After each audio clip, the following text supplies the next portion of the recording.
Mesdames et messieurs, bonsoir. Bienvenue dans ce nouveau numéro de votre magazine hebdomadaire Zoom Actu.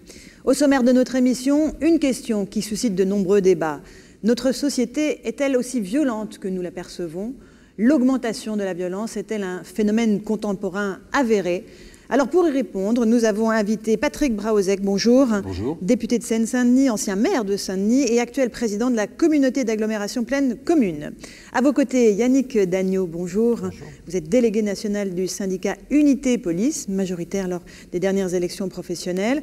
À ma droite, Francis Bayot, bonjour. Bonjour. Vous êtes sociologue, chercheur au CNRS sur les questions de la jeunesse. Et Patrick Mignon, bonjour. Bonjour. Vous êtes enseignant et chercheur en sociologie.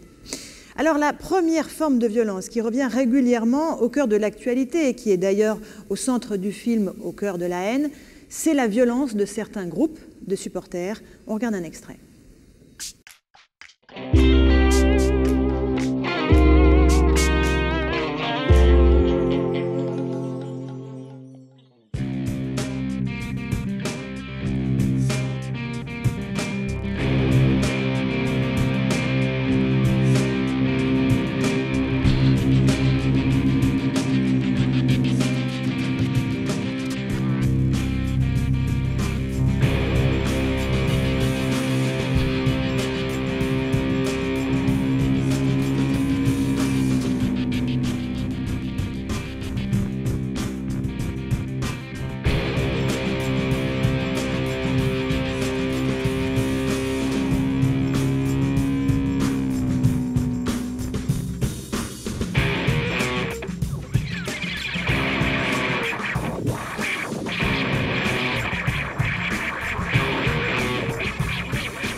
Alors, Monsieur Mignon, je rappelle que vous êtes chargé de conférence à l'École des hautes études en sciences sociales. Vous êtes également chercheur au laboratoire de sociologie du sport de l'INSEP, en charge notamment de l'étude des mouvements de supporters ultras dans le milieu du football. On a vu le personnage de Squall, le chef du groupe des ultras dans ce film et dans ces images. Est-ce que c'est la règle dans les mouvements de supporters ? On peut avoir des supporters, une vision, enfin des supporters violents, une vision romanesque et démoniaque. La question de la violence est un petit peu compliquée parce que c'est à la fois des personnalités qu'on peut distinguer et puis sont des situations. Donc ce qui est certain, c'est que les supporters tels qu'on les voit dans les événements récents sont organisés en groupe, qui a de plus en plus de forme, si on veut, d'organisation par rapport à des attaques contre d'autres supporters, mais qu'en même temps, il y a aussi toute une dynamique qui est liée à la situation du match. Est-ce que vous avez observé une augmentation ou une modification des comportements violents chez ce type de supporters? Tout dépend de la période qu'on prend en considération. Si on se prend sur l'histoire longue, vous avez peut-être, sans doute aujourd'hui, depuis une trentaine d'années, beaucoup plus d'incidents autour du football qu'il y en avait il y a 30 ou 50 ans. Mais en même temps, dans la période de 30 ans, ce sont des cycles. Vous avez des cycles d'extrême tension avec beaucoup de violence et puis des cycles qui sont beaucoup plus calmes. C'est ça qu'il faudrait pouvoir expliquer. De l'époque Ça dépend un petit peu du renouvellement des générations de supporters, ça dépend aussi des contextes dans lesquels, qui sont à la fois nationaux et sociaux, puisque certains pays vont être plus en avant à certains moments et d'autres à d'autres moments. Certains clubs vont être plus en avant à d'autres moments. Il y a à la fois des logiques sportives et des logiques qui sont liées à la dynamique des groupes de supporters. La France, comment elle se situe par rapport aux autres pays? Dans une situation, je dirais ma foi, pas très l'échelle de gravité. On a des manifestations qui sont très loin de ce qu'était l'Angleterre il y a quelques années, qui sont très loin aussi de ce qu'on connaît en Italie actuellement, et très loin de ce qu'on connaît dans les anciens pays de l'Est. Je pense à des pays comme la Hongrie ou la Pologne ou la Russie. Un dernier mot, est-ce qu'il s'agit d'une violence qui est exclusivement liée au football? Oui, pour ce qui concerne la question des supporters, c'est lié au football. Maintenant, sur la question de la violence autour du sport, le football, c'est le sport le plus important, il y a le plus de monde, donc il se passe beaucoup plus de choses. Par contre, on sait aussi qu'en rugby, dernièrement encore, dans la presse, il y avait la relation d'un incident entre deux petits villages des Pyrénées, où les spectateurs ont attaqué les joueurs. Voilà. Monsieur Dagnaud, je rappelle que vous êtes porte-parole du syndicat Unité Police. Quelles sont les spécificités de la violence des supporters ultras du point de vue des forces de l'ordre? On va dire qu'il une évolution notée par mes collègues qui sont chargés de ce secteur-là, une évolution qui tend plus vers les dérives urbaines, des affrontements entre bandes, comme ça s'est passé entre bandes de supporters, parfois même d'un même clan, d'un même club, comme ça s'est passé il y a quelques semaines au Paris Saint-Germain, où par rapport à un mouvement, les premiers supporters se sont retournés vers les forces de l'ordre, vers les CRS qui étaient implantés, et on a eu à faire face à des formes de guérilla, où tout sert de projectile vis-à-vis des forces de l'ordre, on s'attaque au mobilier urbain, et en contrepartie, un barrage avait été établi, avec des failles, comme ça peut malheureusement exister, et nous sommes toujours autour du stade où il y a eu un affrontement de bandes, comme on peut le voir dans les cités, qu'on peut le voir dans les zones sensibles, et c'est un réel problème pour nous, parce que cette évolution-là n'était pas, quelque part, prévisible en tant que supporter de club de sport. Mais il n'y a pas de spécificité, donc c'est une violence aveugle. Oui, absolument. Et puis, je pense qu'on en reparlera par la suite, aussi par la déstructuration des associations de supporters qui, en fait, d'apporter un remède, a des effets néfastes, puisqu'on ne peut plus suivre ce qui était encadré auparavant, n'est plus comment dire, structuré de la même façon aujourd'hui. C'est-à-dire qu'au lieu d'avoir 500 appartenants à une association que nous pouvions suivre, cibler, aujourd'hui, ce sont 500 supporters qui ont accès au stade de façon individuelle et qui, au sein du stade, vont pouvoir se regrouper. À noter également que les violences au sein des stades ont quand même été réglées pour la plupart. Et encore une question à propos du film qu'on vient de voir, Au cœur de la haine. L'un des personnages du film, c'est Eric, le SDF, qui connaît un sort tragique. Est-ce que vous avez, Monsieur Dagneau, des informations précises sur les formes de violence dont sont victimes les sans domicile fixe? Alors, curieusement, je n'ai pas trouvé d'études françaises sur le problème des SDF et la violence vis-à-vis des SDF ou interne au SDF. Par contre, les États-Unis ont produit une étude en 2008 et on s'aperçoit qu'effectivement, il y a une hausse des violences, notamment chez les jeunes, vis-à-vis des sans domicile fixe. Des plus faibles, des plus démunis. Absolument, ouais, c'est pour le moins curieux.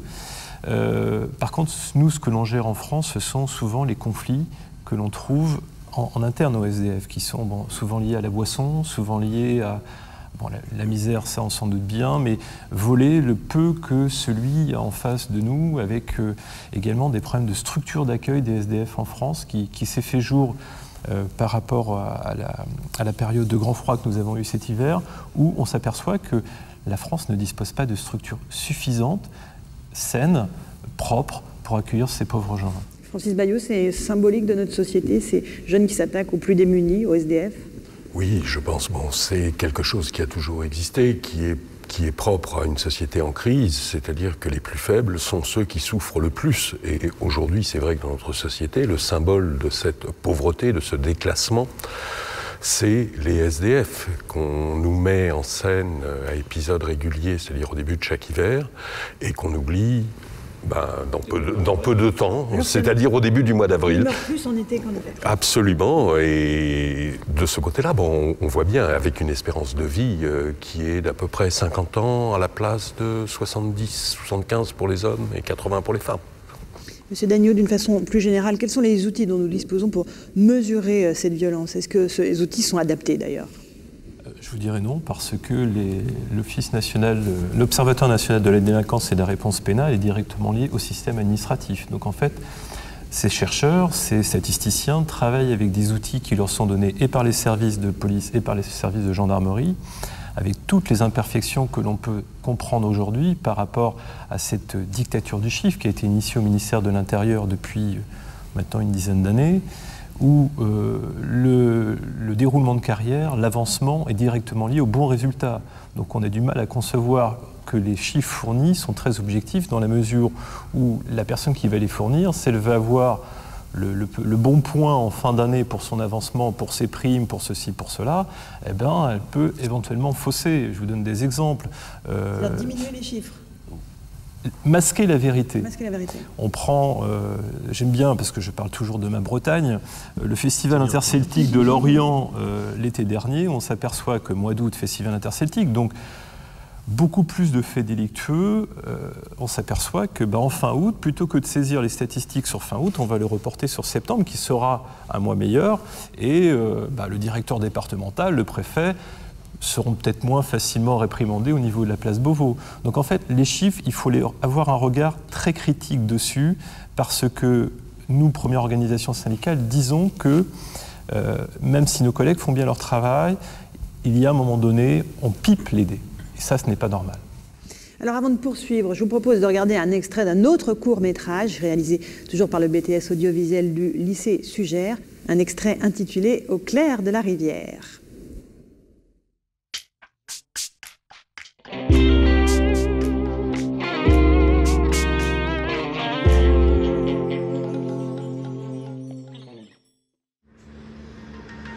Retournement de situation dans une affaire qui a fait couler beaucoup d'encre depuis samedi. La mère de la petite fille de 10 ans poignardée samedi dernier à Ramonville est désormais soupçonnée. Ce nouveau fait divers relance le dossier de la violence parentale faite sur les enfants.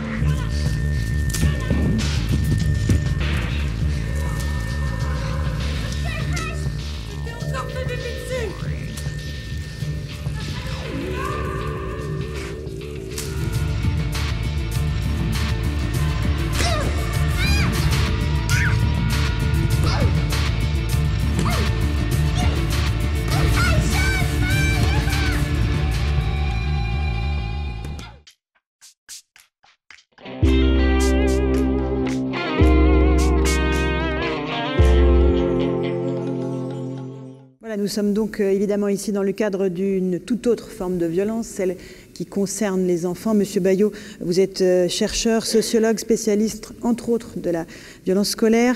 Les formes de violence présentées dans ces deux films et leurs victimes, notamment les enfants, vous semblent-elles procéder d'un phénomène contemporain malheureusement ? Il est toujours très difficile de répondre à ces questions d'une manière absolue, parce que, si vous voulez, une violence telle qu'on vient de la voir met en scène au minimum 3 protagonistes. La personne qui a priori est responsable de l'acte, celle qui l'a subi, et celle qui l'observe et qui va la rapporter, ou elle va être classifiée dans des faits, dans des statistiques dont parlait monsieur tout à l'heure. Et donc, ces 3 protagonistes minimum bougent. Donc il est très difficile de dire à telle époque qu'on n'est plus violent, c'est-à-dire un espèce d'absolu. Par contre, ce dont on se rend compte ces derniers temps, quand on travaille sur une relativement longue période, c'est une modification, un déplacement de ce qu'on appelle plus classiquement la délinquance, c'est-à-dire de ce qui arrive aux organes chargés de réguler le fonctionnement social. Alors, on se rend compte de quoi? Ce qu'on appelle généralement la délinquance traditionnelle, c'est-à-dire le vol, l'agression, etc., le cambriolage au niveau des jeunes, je parle pour les jeunes, a tendance à diminuer ces derniers temps. Ça représente en gros un tiers, quand on regarde les chiffres sur une trentaine d'années, un tiers de ce qui arrive. On est par contre impressionné par autre chose, c'est qu'il y a une augmentation assez forte sur ces dernières années de la violence interindividuelle et également de la violence contre les institutions ou contre les représentants des institutions. Et aujourd'hui, si vous voulez, cette violence traditionnelle de la jeunesse, qui allait du vol de voiture au vol de mobilette, représentait à peu près, dans les années 70, 80% des faits que la police et la justice traitaient. Aujourd'hui, ils ne représentent plus que 30%, mais ces faits contre les institutions, contre les porteurs d'autorité, qui étaient inexistants dans les années 70, représentent à nouveau 30% à peu près actuellement. Donc on a en gros 3 tiers, et c'est vrai que ça c'est très problématique parce qu'on est actuellement dans une augmentation du chiffre global, et ce chiffre global il est porté essentiellement par ce type de fait, c'est-à-dire un espèce de blocage dans notre société, un antagonisme qui ne fait que s'exacerber qu'entre les jeunes et les autorités. Vous travaillez, M. Brauzek, sur cette question de la violence? Il y a bien sûr... c'est toujours difficile à mesurer parce que j'ai quand même souvenir il y a 30, 40, 50 ans, toutes les violences qui étaient des violences intimes, des violences personnelles, on ne les avouait pas. On en avait honte. Et les violences faites aux femmes, les violences faites aux enfants, les histoires de famille, comme on disait à la mode de Bretagne ou autre, j'en ai connu.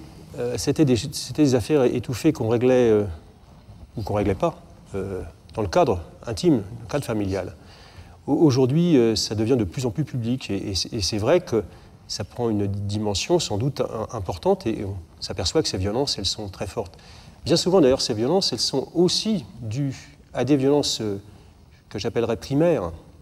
C'est rare, même si ça arrive, que dans des milieux où finalement tout va bien, ces violences s'expriment.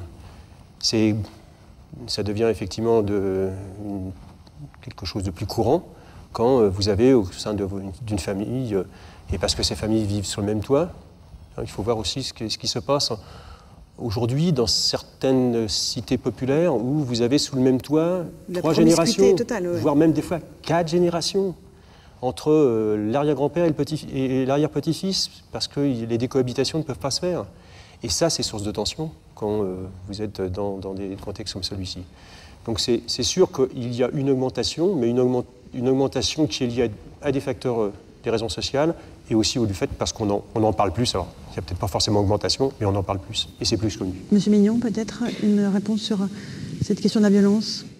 Enfin, si on prend le cas des supporters, ce qui a été dit, par exemple, les supporters, c'est une violence qui est visible, parce que vous avez un match tous les samedis soirs, vous avez un récit sur ce qui s'est passé tous les samedis soirs, donc effectivement, vous pouvez dire, sur cet exemple-là, avoir le sentiment que les choses augmentent parce que vous avez une visibilité, ce qui effectivement n'est pas le cas de ce qu'on a évoqué tout à l'heure, où là, on est effectivement dans le secret des familles.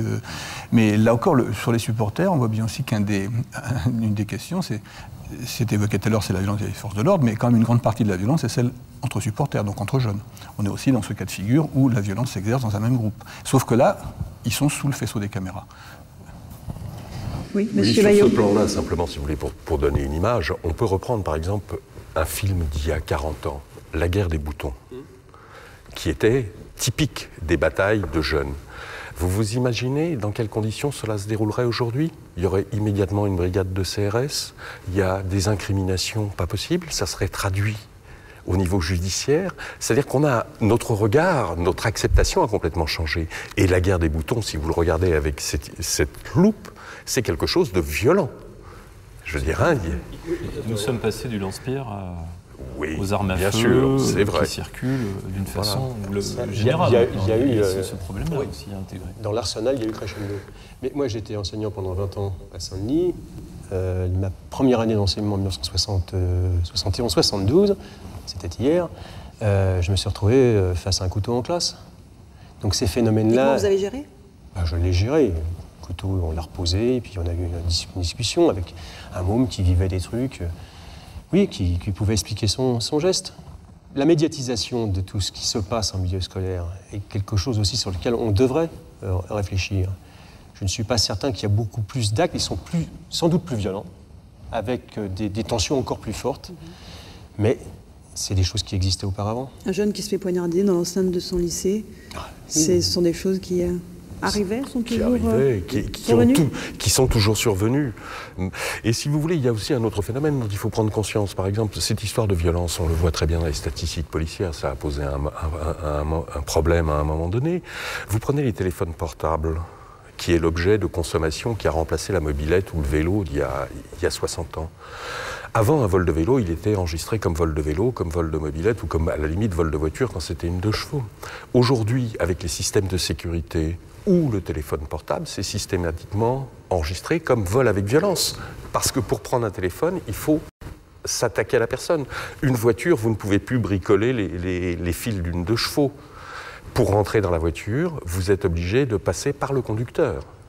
De la même manière pour les appartements. Et donc, si vous voulez, on a toujours eu cette escalade technologique. Elle n'est pas nouvelle, mais c'est vrai qu'il y a un effet médiatisation et il y a un effet crise qu'il ne faut pas oublier. Monsieur Braouzek, vous êtes le député d'un département, la Seine-Saint-Denis, dont le nom est souvent associé à la violence.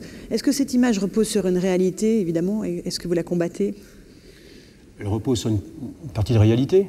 Mais je suis convaincu que la Seine-Saint-Denis n'est simplement que le révélateur d'un mal plus profond. J'ai tendance toujours à dire, moi, que ce n'est pas parce que la banlieue va mal que la société va mal, c'est parce que la société va mal que des banlieues vont mal. Et que certaines banlieues. Voilà. C'est là où on concentre effectivement le plus de difficultés sociales. Mais vous savez, je pense que, quelques exemples ont été cités, que cette violence, elle est très très forte aussi en milieu rural. Elle est moins spectaculaire. C'est sûr qu'on ne va pas libérer un tracteur, d'abord parce que pour que les médias arrivent pour filmer l'incendie du tracteur, ça prendra un certain temps. Donc on brûle des voitures, et c'est plus médiatique et spectaculaire. Mais cette violence, elle est partout dans la société. Et si on pensait qu'on pourrait éradiquer le phénomène de violence simplement par des mesures autoritaires, sécuritaires, répressives, eh bien, je pense qu'on s'apprête à des jours très très difficiles. Alors justement, c'est le dernier chapitre de notre discussion. Quelle solution peut-on mettre en place pour faire diminuer ces phénomènes de violence? Pour ma part, j'en vois au moins 5. La première, d'abord, c'est de consacrer beaucoup de moyens dans le domaine de la prévention. Parce qu'on a dit souvent qu'on avait tout fait dans le domaine de la prévention, ce n'est pas vrai. Aujourd'hui, on manque d'éducateurs de rue, on manque d'animateurs, on manque d'éducateurs, on manque de médecins scolaires qui peuvent aujourd'hui être les premiers à dépister des comportements un peu déviants. On manque aussi, et là c'est le deuxième volet, de police de proximité, de police qui joue un rôle dans la cité. Pour faire effectivement arrêter simplement sur le chiffre. La troisième mesure, c'est d'avoir des mesures de justice qui soient adaptées, des sanctions qui aujourd'hui correspondent effectivement aux délits ou aux faits. Et éviter la prison, dont on sait très bien qu'elle est souvent d'ailleurs un nouveau piédestal pour aller plus loin. Donc il faut des mesures de justice et de sanctions qui soient des sanctions réparatrices et éducatives. Et puis des dernières choses, tout ceci est absolument nécessaire mais n'est pas suffisant. Il faut qu'on redonne une confiance à la jeunesse. Aujourd'hui, de quoi hérite notre jeunesse, que ce soit d'ailleurs dans les banlieues ou dans tous les quartiers et même dans le milieu rural. Quel avenir on leur offre? Et il faut leur redonner donc des perspectives, une place dans la société, et puis considérer aussi que la question de la violence, elle n'est pas simplement le fait de spécialistes, elle est le fait de tous. Comme on l'avait dit au début de l'émission, il suffit de se retrousser les manches et le bonheur, si ce n'est pour demain, il est pour après-demain. Merci beaucoup. Il viendra de toute façon. C'est sur cette note positive que nous allons conclure cette émission. Je vous remercie tous de votre participation et je remercie également le Sénat de nous avoir accueillis ce soir ainsi que le public ici présent. Bonsoir à tous et à la semaine prochaine pour un nouveau numéro de Zoom Actu.